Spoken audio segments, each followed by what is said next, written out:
And for today's video, samahan niyo po kami kung saan pupunta tayo ngayon sa soon to launch project ng Apex Homes Bataan. So ayun na nga, nanggaling pa kami ng Pampanga at pagkapasok po namin ng expressway which is sa SCTEX, within 20 to 30 minutes lang ay nakarating na po kami sa aming destinasyon.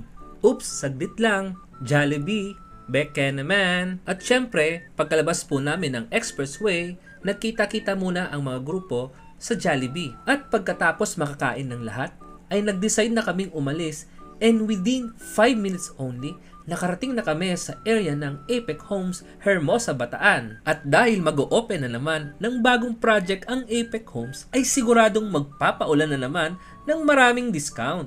Abangan at ihanda na ang reservation fee sa pagbubukas ng Apex Homes Bataan ngayong 2024. Kita-kits tayo sa mga susunod na video. Paalam!